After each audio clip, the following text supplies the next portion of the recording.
Assalamualaikum warahmatullahi wabarakatuh. Salam sejahtera untuk kita semua. Salam Om Swastiastu, Namo Buddhaya, salam kebajikan.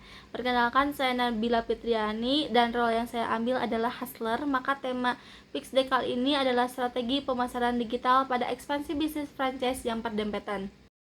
Saya yakin teman-teman semua tahu bahwa belum lama ini Indonesia digemparkan dengan salah satu perusahaan minuman yang sudah merajalela di Indonesia dan ramai dibicarakan oleh masyarakat dengan embel-embel di mana ada toko kosong, di sana akan ada perusahaan tersebut.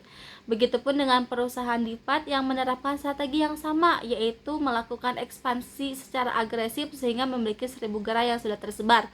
Tentu saja tujuannya adalah untuk memperluas pangsa pasar dan memberikan kemudahan untuk diakses oleh konsumen.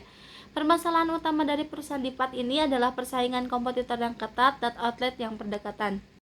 Ini saya sudah melakukan analisis SWOT pada perusahaan Divat, yang dimana strength dari perusahaan Divat ini adalah memiliki brand yang sudah terkenal, harga yang affordable, dan memiliki banyak varian menu. Untuk weaknessnya tentu tidak ada minimum radius antara satu outlet dengan yang lainnya, dan produk yang terjual tidak merata.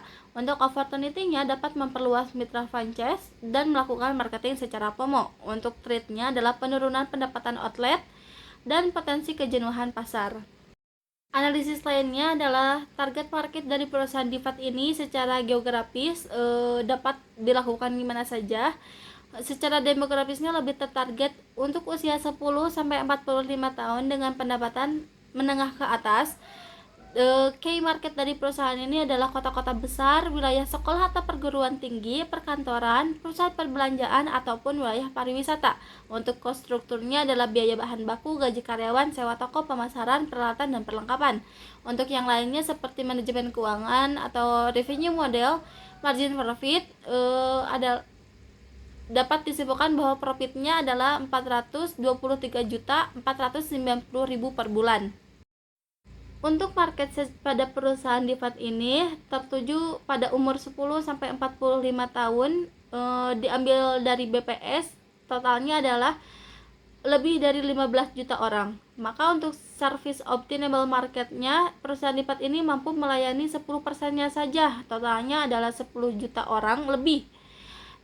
Untuk kompetitor analisisnya, dari 3 data yang sudah disediakan, bahwa dapat disimpulkan perusahaan Divat ini memiliki keunggulan dari ketiganya karena dapat dijangkau secara lebih luas dan memiliki harga yang affordable, sehingga bisa target marketnya itu lebih banyak gitu.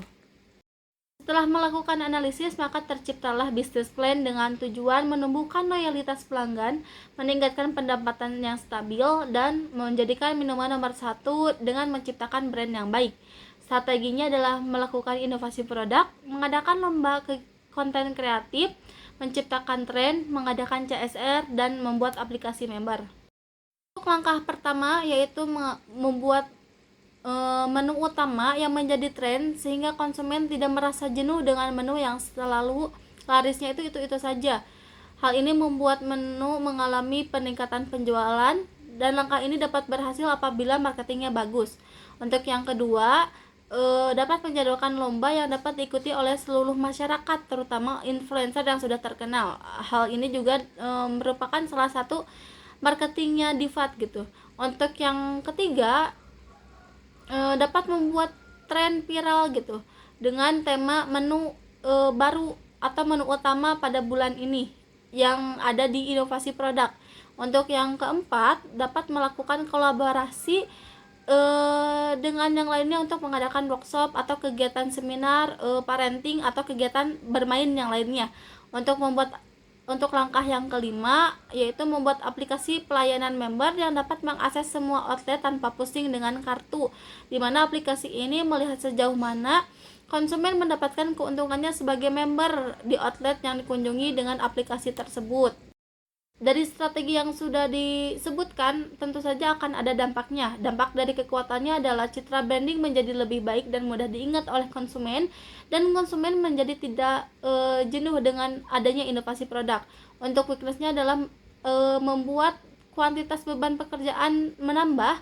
Hal ini dapat diatasi dengan automatisasi mesin dan menambah beban biaya pengeluaran pendapat. Hal ini juga dapat diatasi dengan mengelola keuangan secara efisien. Untuk opportunity-nya tentu akan mengakibatkan peningkatan pembelian, kemitraan, dan berkolaborasi dengan yang lainnya. Untuk ancamannya, persaingan yang akan semakin ketat dan pro kontranya dengan tren yang dibuat untuk marketing. Hal ini dapat diatasi dengan menganalisis data yang diperlukan dan penguatan produk. Kesimpulannya adalah strategi yang diusulkan tadi itu dapat menjadi fondasi yang kokoh bagi perusahaan DIVAT untuk menghadapi tantangan dalam jangka waktu yang panjang. Karena dengan inovasi produk akan meningkatkan DIVAT tetap relevan dalam pangsa pasar yang selalu berubah dan menjaga minat serta loyalitas pelanggan. Dalam pemasaran yang kreatif itu dapat memperkuat citra merek dan menarik pelanggan yang baru.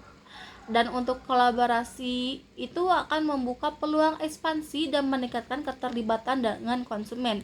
Strategi ini DIVAT akan tetap menjadi market leader minuman di pasaran dan menunjukkan kesiapannya untuk beradaptasi serta bertahan dalam persaingan yang semakin ketat.